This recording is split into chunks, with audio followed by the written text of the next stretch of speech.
Right, hi everyone. How are we all doing? Okay, so anyone who was in the last section, this has been really nicely warmed up for what Harriette's about to speak to now. Before Harriette comes on and presents to you guys, what I'd like to say is on the chairs, what you'll find is the login for the Me Too app. This presentation will be a 20-minute presentation followed by 10-minute Q&As. So do log on to the app and ask your questions. Obviously like the ones of other people's that you like, and then you'll be able to move those up the order. And what we'll do is 10 minutes of Q&As afterwards with hopefully the most popular questions. But Harriette's going to talk for about 20 minutes here. In the meantime, there is another survey running as well, which is by the Event Masters Club, which is launching very shortly, and it's about the event industry's view of Twitter going from 140 to 280. We think this is a really big issue. A lot of the guys from Twitter are really interested in what the events industry has to say. So again, if you can log onto that tab as well, it'd be really great to get your opinions on that. But let me give a nice warm welcome to Harriette Wight from Live Union. Harriette's a senior account manager at Live Union, and she specialises in event technology for some, can I just say, really awesome clients. So she's going to talk about what clients really want from events and event technology. So if you can give her a warm welcome, that'd be great. Harriette.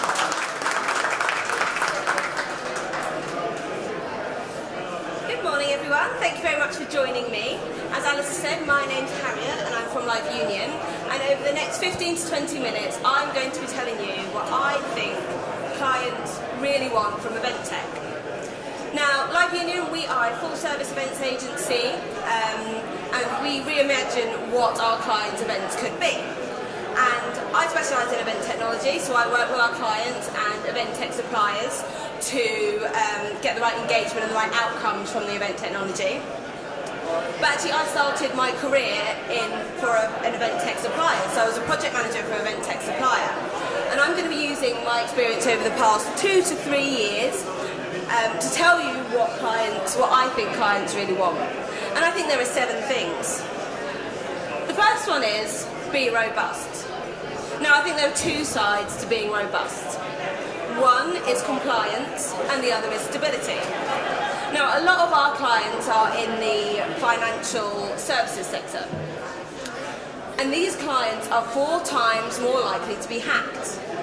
And studies show in 2020 they're going to be losing around £20 trillion to cyber attacks. So this is where they start their journey for event tech. So what we need is for tech to be compliant. Now, not every client has the same compliance rules. So as a team, we need to work out what the compliance rules are. Now, obviously, GDPR is going to make this a lot easier. A lot of people are going to have similar rules in terms of data protection. But we need to make sure we're all on the same page. The second side of being compliant is stability. So an example of this is we have worked with a company for the past 3 years on their event, and for the past 3 years they've used the same event technology. Now the first year it was a tryout. They wanted to see what it was like. They found it worked, it was stable, it didn't fall over, which was fantastic. So of course they were going to use it for the second year. The second year we saw adoption rates rise, which was fantastic. Loads of delegates were using it. This year is our 3rd year with that same event technology, and adoption rates have been great, and we've been able to weave this technology into the delegate user story, into their journey. And our clients will probably use it again next year because they know it works.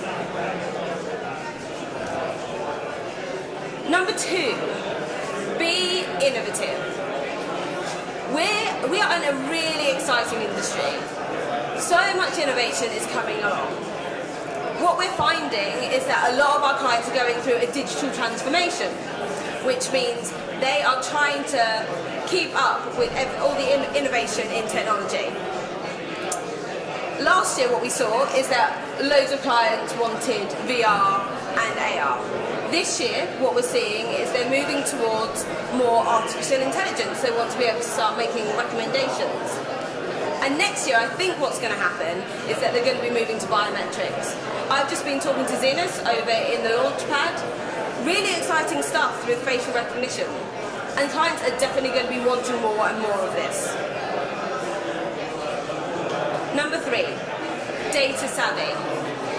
Now, this isn't about data protection. This is about how we can use data to make recommendations and to make the journey better for the delegates.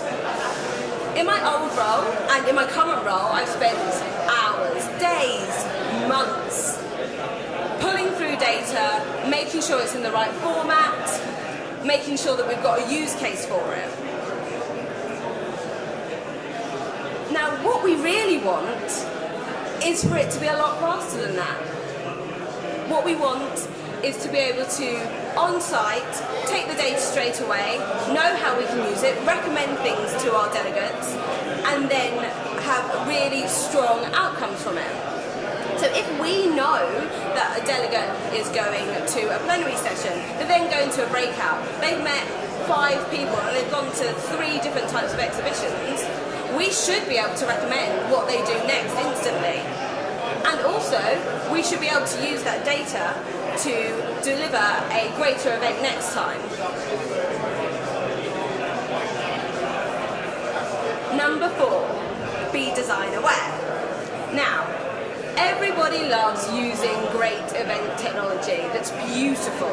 I love beautiful things, that's why I love using Apple products, and our clients love using beautiful things. And what I find is if it's good looking and it's great to look at, that you will then, you'll find it more intuitive to use.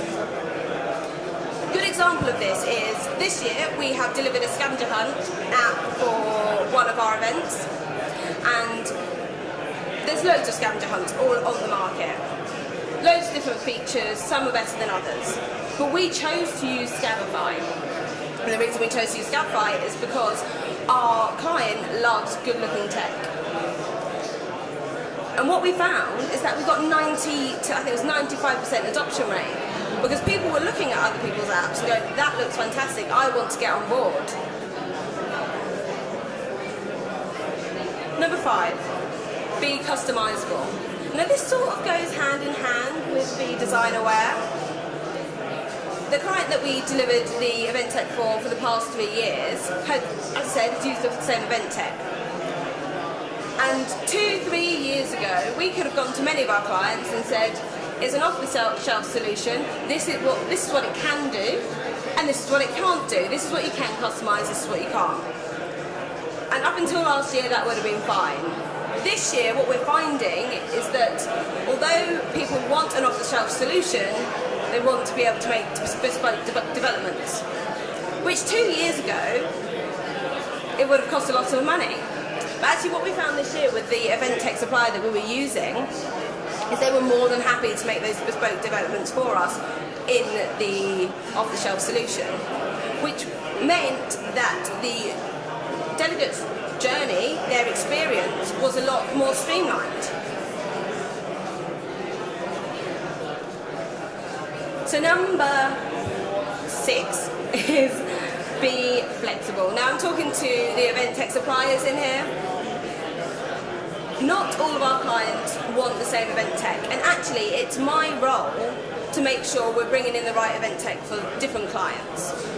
This means we need demos, and we need not only for you to demo to us, but also for you to demo to our clients.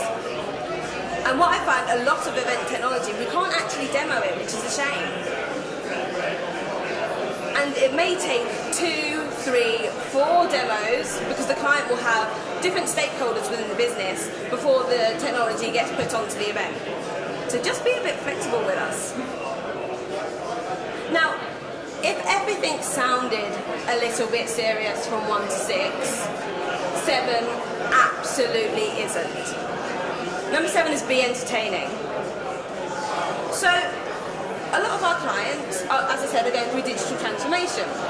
And what that means is that generally, senior leaders within the business are having to learn about the technologies that are coming in. They're having to learn about the Snapchats. They're having to learn about VR.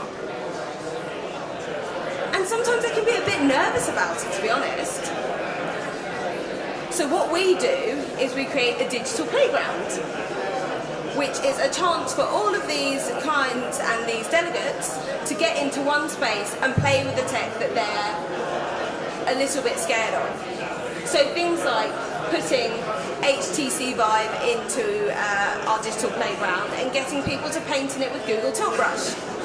Or getting a couple of delegates to wear Snapchat spectacles and taking videos of their experience and then us creating a highlights video at the end. Or something as simple as getting your head 3D scanned and then getting it made into a chocolate lollipop. That really puts the smile on people's faces. And what we're finding is that if they're smiling and they're enjoying it, they're going to be able to go into their businesses later on and not be scared of the technology that they've been using. And that's it. They're the 7. Be robust, be innovative, be data savvy, be design aware, be customizable, be flexible, and be entertaining. And if there's one thing you can take away from this, studies show that if you can put a smile on people's face, that will be the part that they remember. Thank you very much.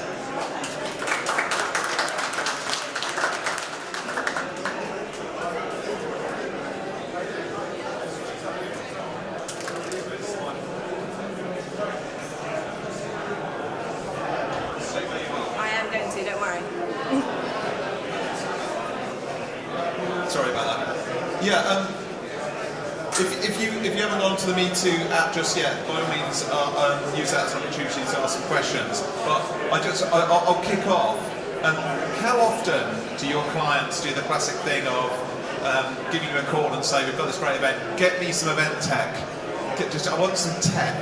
Go and get it for me. And how do you manage that conversation? So 2 years ago, absolutely, people would just go, we want some event tech. And obviously we'd ask the question, why? What we're finding is actually that clients are getting a bit more data, they're getting a bit more tech savvy and they understand what they actually need. So recently I had a client come to me and say, I want a VR experience, but I don't want everyone to wear headsets. How are you going to fix that? So we've got some, I think that's really nice that because there's more technology out there and they've used it more in events, that they are becoming a bit more savvy to what they want. But yeah, 2 years ago we used to get that all the time. But we're growing up, us. We're definitely growing up. That's good to know as well. If anyone has got a question I'd like to ask in the traditional sense, hands up. I didn't ask anyone last time. I felt a bit sort of guilty, by all means. If not, I'll carry on as well. I guess attached to the growing up sort of area is something that we discussed on the last stage, which is this idea of people being sceptical about event technology, brands being sceptical. I don't want you to try out your new tech on my event. I think you've touched on it in terms of the demonstration. Are you getting more and more confident in the event supply chain at the moment, event tech supply chain at the moment? I think so. I mean, you will, as I said, you will get skeptics, but they'll just go for the event tech that's robust. They won't go for the innovative stuff. But we've got suppliers that we go to regularly, but then we're always looking for new exciting things. So it's like finding the balance, and with different clients, it's different each time. Okay, but as a professional, it's not something that enters your psyche that much. You're not sitting there thinking, is this thing actually going to fail? Or are we past that? Sounds like we might have done. I think we have. 2 years, when I worked at an event tech supplier, things did fail. It was part of it 2 years ago. Now I'm finding not so much. And things like Wi-Fi getting better and just generally tech being more robust, we're not finding it. I'm not as worried. Fantastic. And I have one last question. If anyone else has anyone, by all means, raise your hand or use the app. I haven't seen any come through. Maybe because oh no, sorry, I'm hogging it. Okay, so what is your favourite piece of event tech?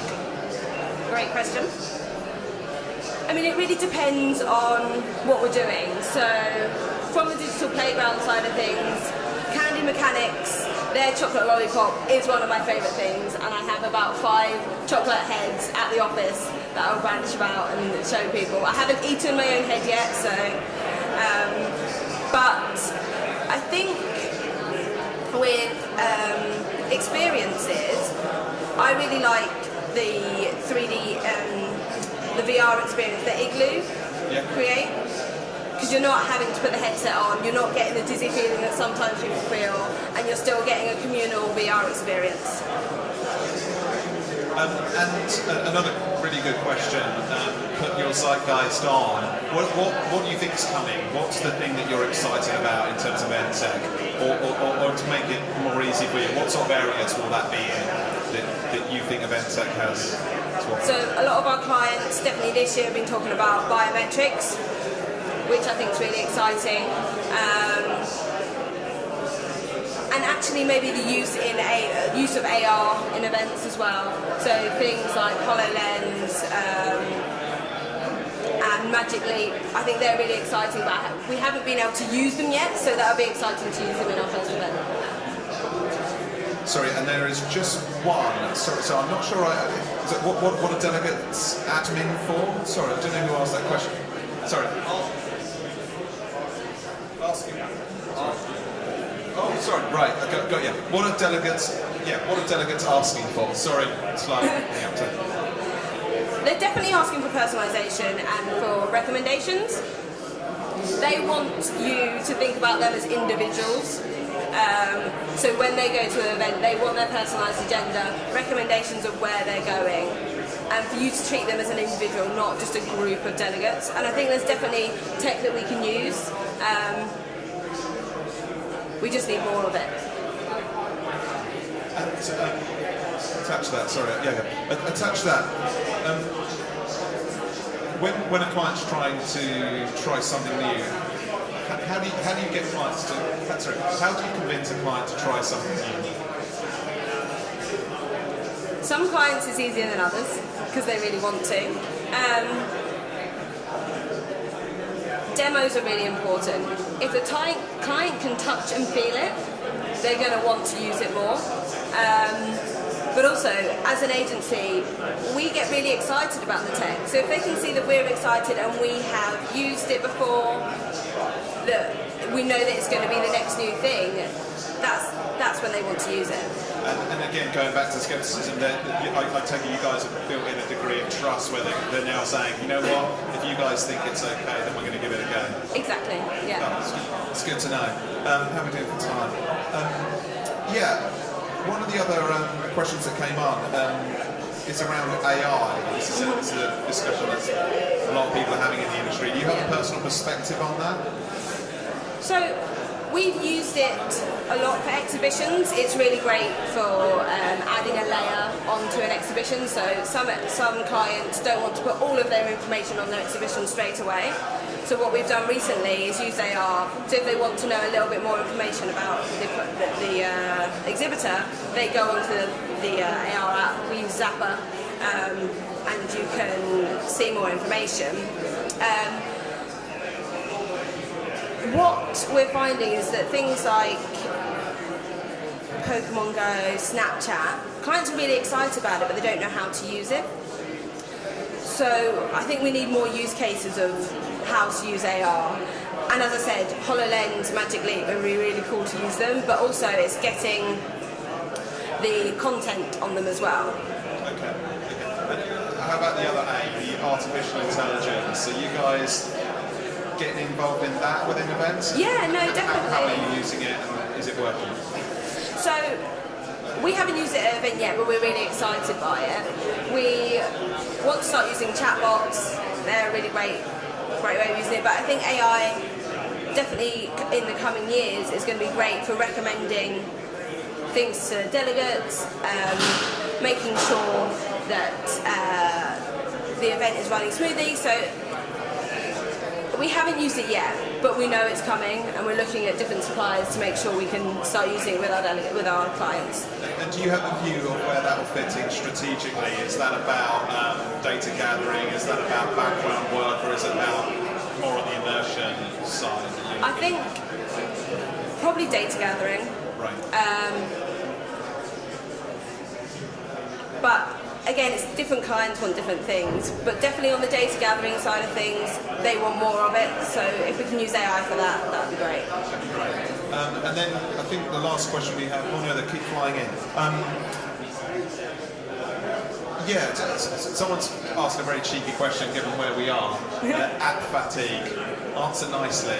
But do you think people are going to start getting app fatigue? Are you getting app fatigue? Do you know what? I thought I was getting app fatigue at the beginning of the year, but then I met a client who hadn't used an event app before, which was really exciting. So some people still haven't used it. So it's going that way, but I think there's definitely still people that still want apps. But with things like concierge bots and all the chat bots, I think people may start moving away from apps. Maybe. Well, look, is there any other questions from out on the floor? Are we kind of happy? Well, look, it'd be great. A round of applause for Harriette. Thank you. Thanks very much. I'm sure you're around to answer questions afterwards. Thank you.